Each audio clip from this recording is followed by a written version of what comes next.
He's bleeding so bad. More horrific footage has now emerged of the Raja Jackson incident, but it's also footage right before the attack that are raising eyebrows. I'm gonna really have to show him, like, you can't just hit a fucking can on my goddamn face. I'm dead serious. This shit's not gonna be scripted. I'm telling you. I know all wrestling is script. I'm talking about what I'm gonna do to the guy. Moments later, Jackson would jump into the ring, slam pro wrestler Psycho Stu, and punch him over 20 times. Luckily, other wrestlers jumped in to stop the mayhem, but not without audience members, including children, witnessing this sickening act. Come on, Stu, get up!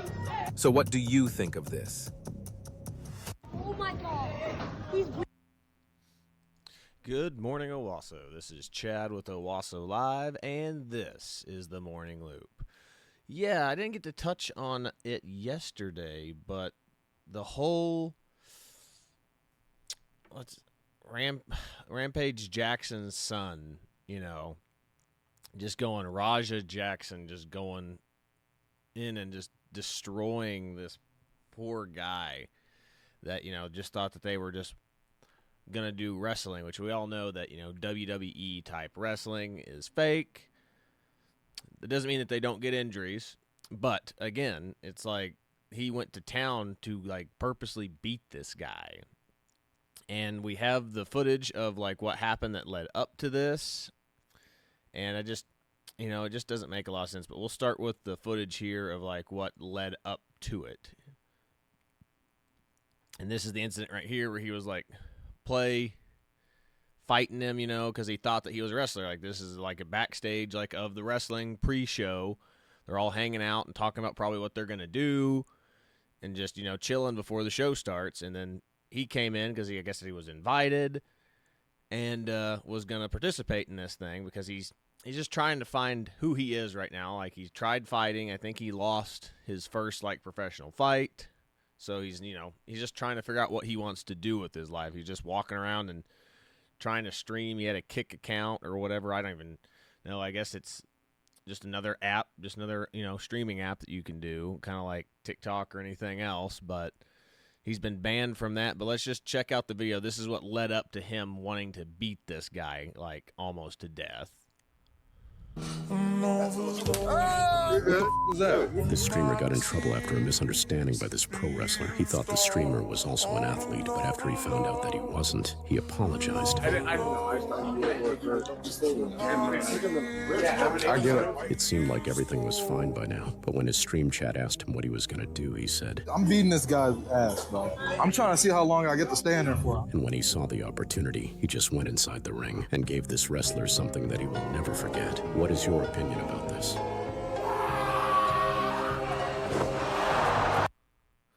Yeah.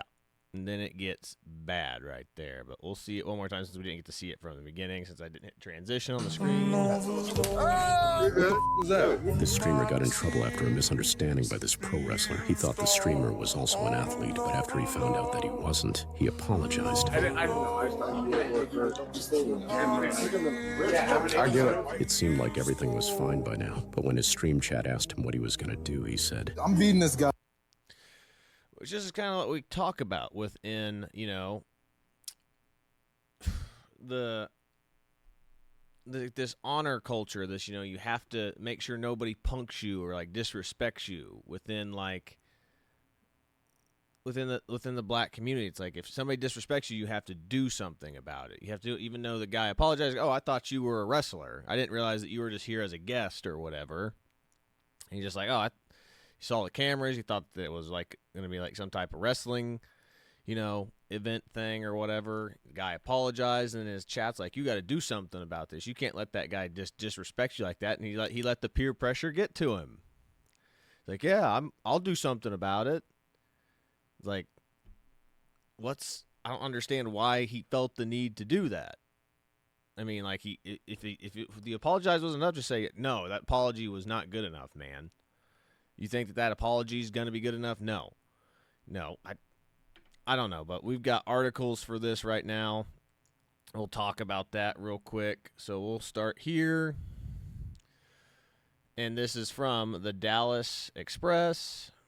Why hasn't Raja Jackson been arrested for the brutal assault on Stuart Smith?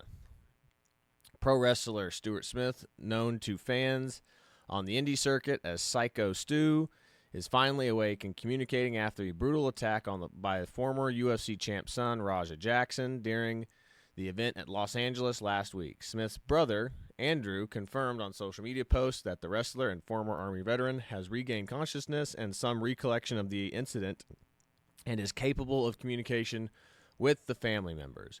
Doctors reportedly say that Smith's recovery will be long as he continues to deal with the severe head trauma and other injuries sustained during the attack. Stewart is resting. He has sustained severe injuries to his head. He is currently concussed, has a concussion, and is able to talk, but will have difficulties recovering. Will have a difficult recovery ahead. His brother posted on Facebook August 25th. With all the media and social media attention, it has been hard to get back to everyone. Stuart Smith appreciates all the love and support.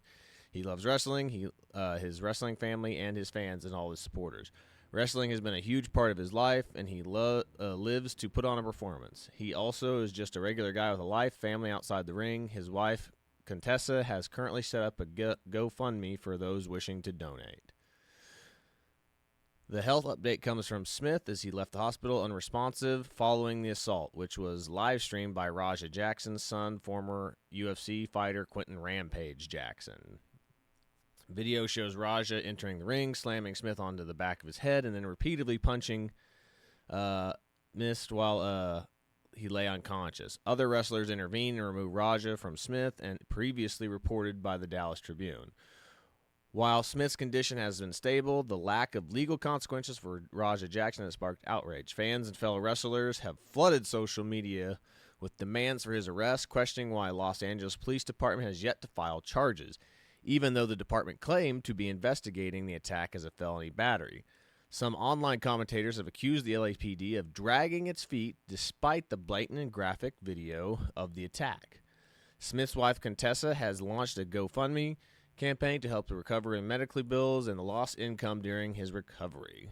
The fundraiser has already raised $207,000 as of Friday morning, drawing support from fans and wrestlers worldwide. For now, Smith remains hospitalized but stable, which he did just get discharged, from my understanding, and remain focused on rehabilitation. Meanwhile, Raja Jackson remains under investigation, but no arrest has been announced at the time of this publication. Raja's father, Quentin Rampage Jackson, has since returned to live streaming on the Kick platform, the same platform his son live streamed the ruthless attack on Smith. Kick has not responded to any inquiry for comment by the Dallas Express. So, that's what's going on. This one here is a little bit more new. And the only thing that I found on this one that's just slightly different is Raja Jackson, former pro Rampage Jackson, has been arrested for his violent attack. Yeah, blah, blah, blah, blah. Former UFC Josh Johnson recently explained why the police are still holding back on the arrest. Josh Thompson says Raja Jackson will face jail time once his case is complete. But weighing in the podcast, Johnson addressed the situation ongoing. He said fans should not mistake the lack of arrest as inaction. According to him, the Los Angeles Police Department is working to build a strong case that will keep Raja Jackson from being released on bail, Thomas explained. Which I've just heard some news here within the morning that apparently the LAPD turned this case over to the state, or the state took control over it. So state police took over control of the investigation versus the LAPD. So I'm wondering what is actually going on, because that seems a little strange that the LAPD would turn this over to the state police. So some fishy stuff is going on, but my 2 cents is I believe that Rampage Jackson's just going to pay a bunch of money under the table to stop all this, craziness going on right now. That's what I personally think. But I think that he should still have charges and be arrested and sent to jail, because it's the same thing as when I was in a fraternity in college. There are two types of way that you could punish people in a fraternity, or technically 3. But you could fine them, you could put them on probation, social probation, or you could expel them. That's the big one. If you expel them is the big no-no. But the 2 ways that you really punish people were fining and social probation. Which fining, of course, is, they're coming after your pocketbook. Which, as somebody that paid for their own fraternity dues and I worked my way through college, if you find me and hit me in the pocketbook, that was going to get me to straighten up, and that got most kids to straighten up. But for the kids who came from very, very wealthy and affluent families, a fine did not do anything, and their behavior just continued because they said, mommy and daddy paid the fine, and their bad behavior continued. But, being in a position of leadership, like, I think the people in the leadership positions just would prefer the fine.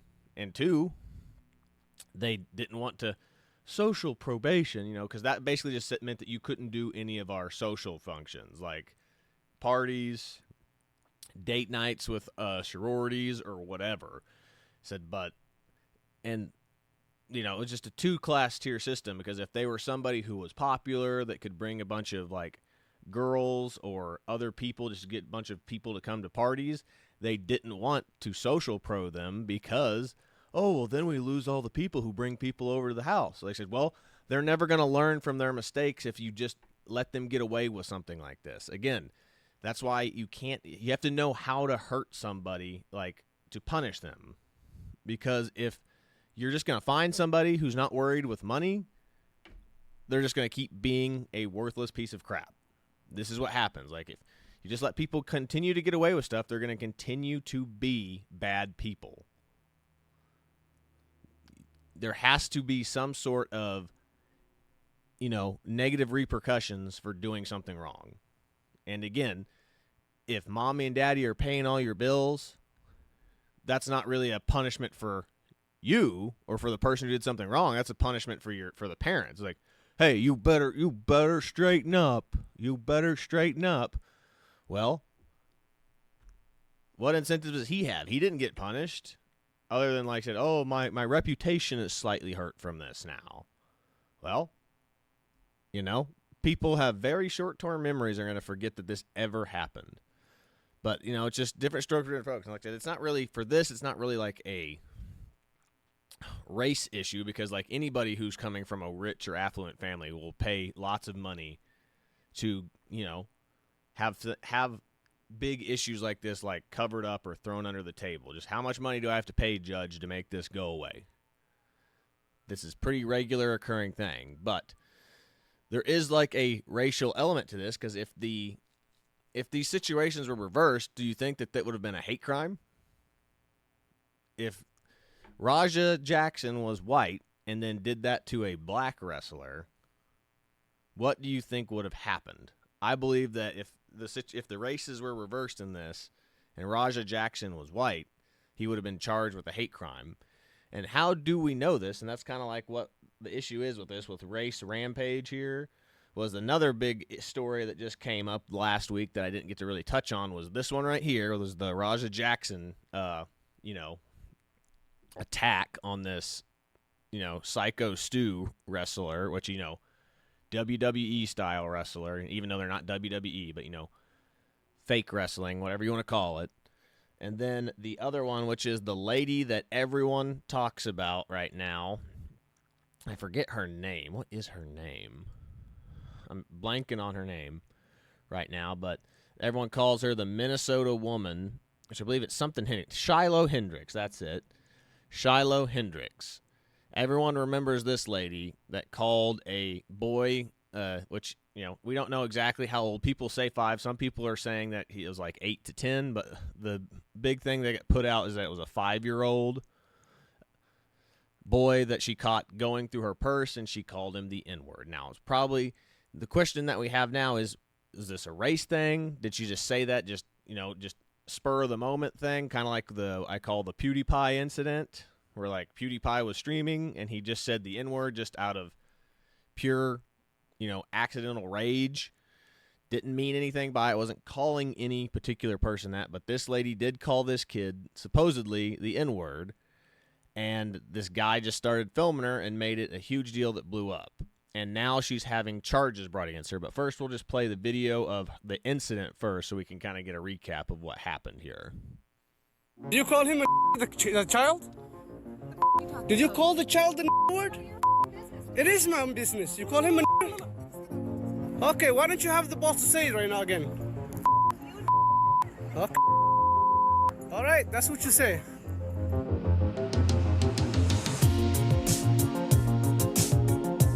Okay. Minnesota woman caught in viral video slinging a series of racial slurs at an autistic child and a man at the playground in Rochester, about 90 minutes south of Minneapolis. Woman Shiloh Hendrix admitted to hurling the N-word at the 5-year-old, but the boy allegedly caught rifling through her bag at the playground. Sharamek Omar, who filmed the incident, pressed the blonde woman and asked if digging through her belongings would justify using a racial slur against a child who is autistic. She was going to deny it and walk away. When there was a video and she saw that I was recording, she doubled down and even tripled down now. Hendrix has since asserted that she was the victim of the attack, claiming that the online viral post has put her family in danger. Hendrix claims that she has to relocate her family, escape threats, steaming from internet, and started a $1 million online donation campaign to make the move.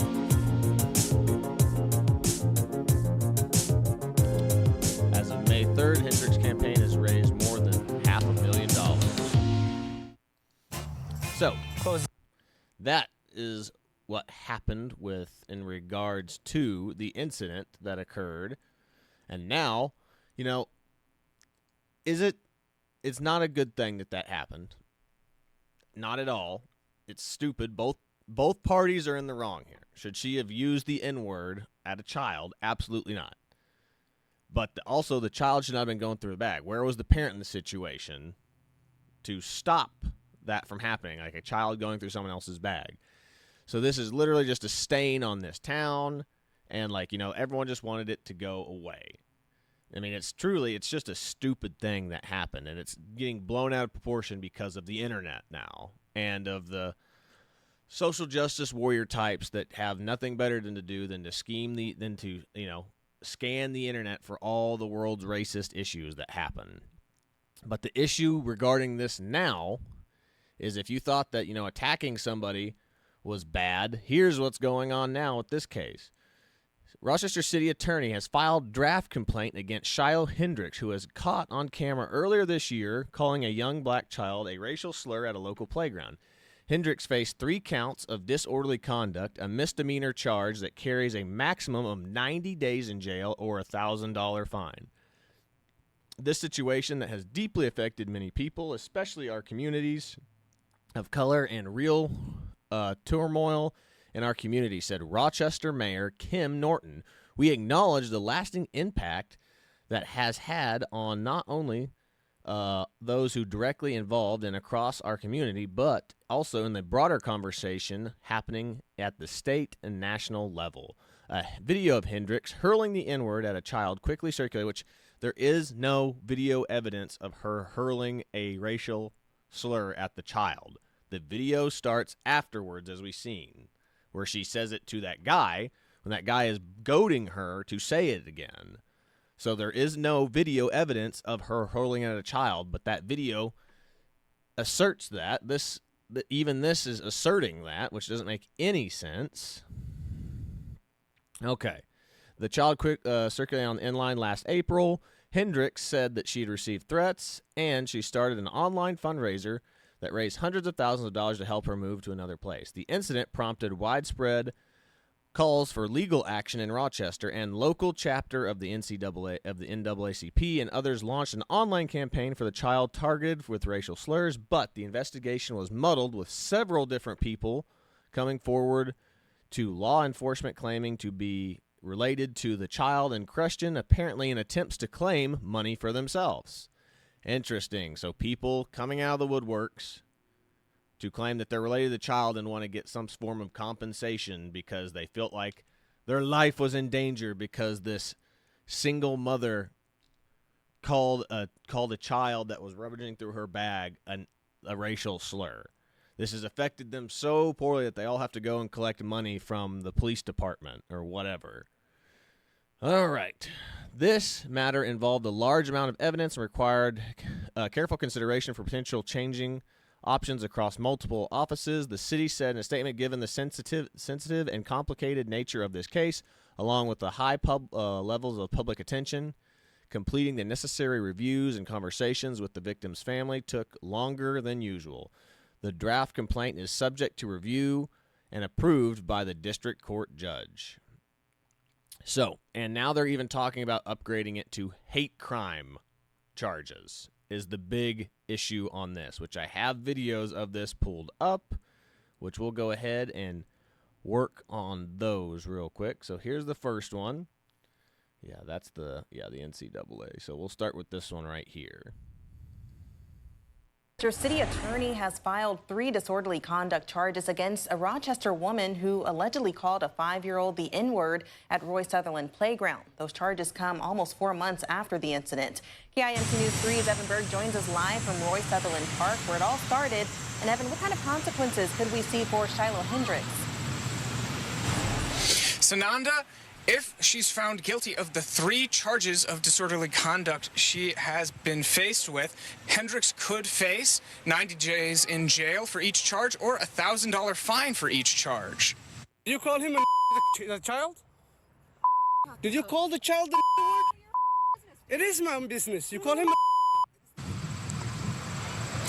The city attorney's office says it took so long to file these charges because of the large amount of public attention surrounding the incident. If you remember back in May, there were several protests held by groups like Journey and the Rochester NAACP calling for Hendrix to face some form of accountability. The potential $3,000 charge may not seem like much compared to over $700,000 Hendrix raised to supposedly protect her family on Give, Send, Go. Rochester Mayor Kim Norton says there are limits to what the law can address. It is difficult, and I struggle with that, and I think many people struggle with that. But we have to follow the law. We can't. This isn't an emotional response that can be had in the court system. The city of Rochester says in a case like this, it can't enhance the misdemeanor charge with a hate crime charge. However, Hendrix's recent windfall could disqualify her from seeking a public defender if she chooses to. Live in Rochester, Evan Berg, KIMT News 3. All right, thank you so much, Evan. The complaint has been signed by an Olmsted County judge. No court date yet has been set. So this is literally like the worst thing they could do. You want something like this, you don't want something like this, your town to be known for something like this. And what does this town do? They bring it back up that we're going to file charges. And they've been trying to raise it up to like a hate crime level charge, basically. So, I mean, this is literally what's her name? I forget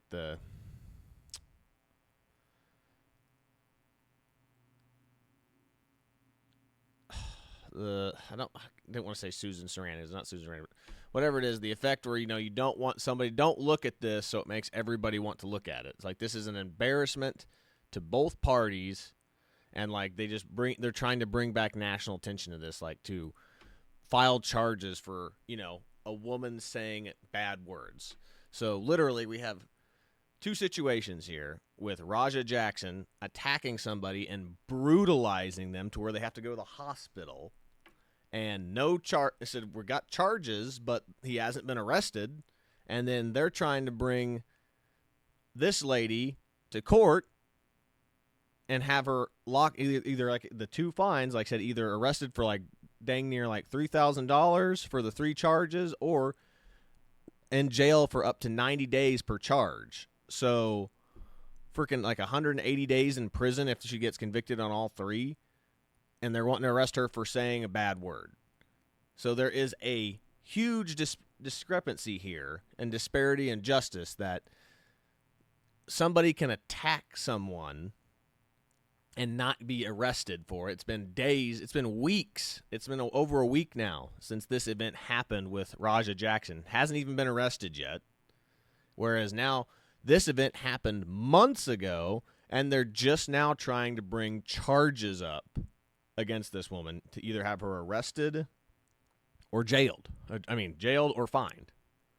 Which the fines will be no big deal for her, as we can see through all the Gifts and Go or whatever it is, the GoFundMe page that she has. But regardless, this is stupid because we have the First Amendment for a reason.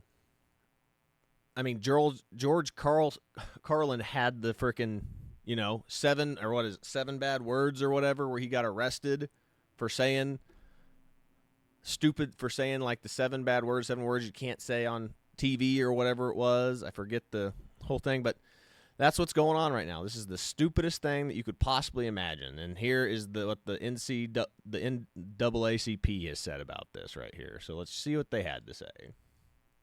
New on Daybreak, the Rochester branch of the NAACP is reacting to the decision to charge Shiloh Hendrix. In a statement, it said, quote, "The filing of these charges represents an important and meaningful first step toward accountability and justice.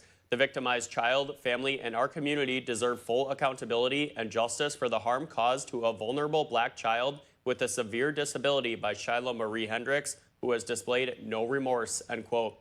The NAACP also says it plans to hold a press conference tomorrow. Good Lord. Good Lord Almighty. Just drawing more attention to it. Stupid. Absolutely stupid. Is making everything worse. Absolutely making everything worse. But then, here's another thing that I saw this pop up here recently within the Twitter or X and other social media platforms. Say her name, Irina Zarotska, which I'm pretty sure she's Ukrainian, and she was killed on a train last week by a thug with several prior arrests for violent crimes in Charlotte. Zero national outrage. Yeah. This is the issue that we're having right now, where criminals are getting slap on the wrist, just given slaps on the wrist and sitting release. They're just out in the world again. And it's the same people over and over. I mean, if you have that many arrests, especially for felonies, violent crimes, how are you still out on the streets? It's absolutely insane. It's absolutely insane. But just see if I can't find the video of what is that guy's name? I'm trying to think of his name, but the guy.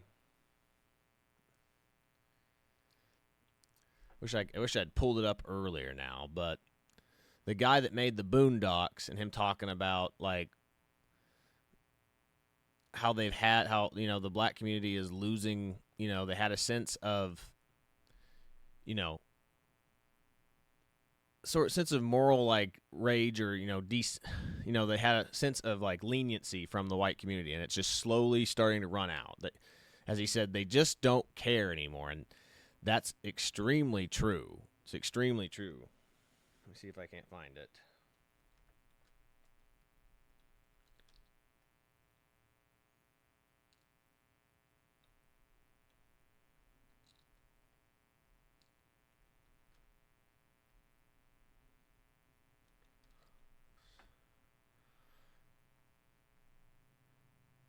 I can't remember the guy's name.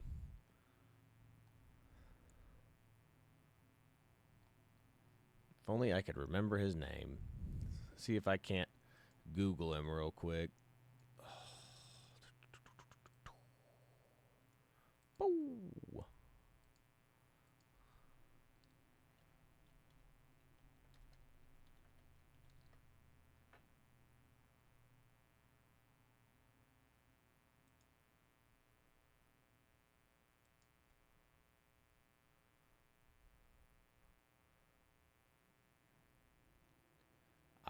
There he is. Yep, Aaron.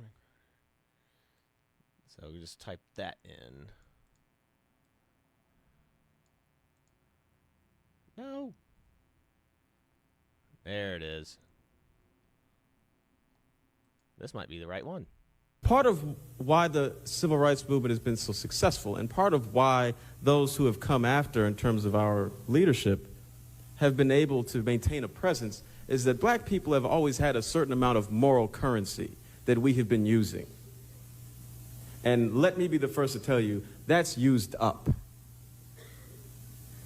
White America has been watching us act like fools for a long enough time where any sympathy they may have had to our plight is completely gone. You're approaching a country that, forget hating black people or not hating black people, they just don't care. You can be talking about affirmative action. They can be like, I don't care. It literally is of no importance to me. I don't care about slavery. I don't care about segregation. I don't care about you. I don't care how many of you all go to jail. I don't care at all, because I'm broke.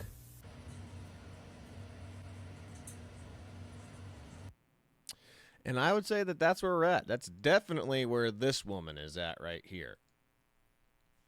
We're hitting that level now. Like I said, the only people that really seem to care about this stuff anymore are diehard, white affluent liberals. Are the only people that seem to care about this. That literally was like the perfect sum up of what's going on right now. Said this woman right here is what he was just talking about right there. That is exactly. Aaron Magruder literally explains, like sums up what this woman was in this situation. It's like, don't care, and then all the people that donated to her are at that point too. It's a scary thing. I wish we weren't at this thing. But with freaking, again, the white affluent liberals, the judge and the mayor of that town pressing charges against her is shown the hand here that you can't let a white person get away with anything. And then the Rampage Jackson or the Raja Jackson situation, what is going on here? Same with the one that I just showed of that guy that's had several felonies and murdered a woman. Now, he is most likely in jail right now, but the issue is why wasn't he in jail before? But these are the questions that we just have to ask ourselves, as we don't know what's going on here. But that's pretty much all I've got for today. This was Chad with Owasso Live. This was The Morning Loop. Be sure to like, share, and subscribe so you too can stay in the loop. But that's pretty much all I've got for today. I'll play us out with a funny video, but I will catch you all on the next one. So I will see you later, everybody. Kevin Bacon wasn't in Footloose. What? Of course he was. No, he wasn't. You lose. Of course he was. He was the star. Nope, you're wrong. Look it up. I don't have to look it up. It's common knowledge. Nope. He was on the cover of People magazine when the movie. Everyone knows Kevin Bacon was a star of Footloose. It was a huge movie. He was the lead. No. Kevin.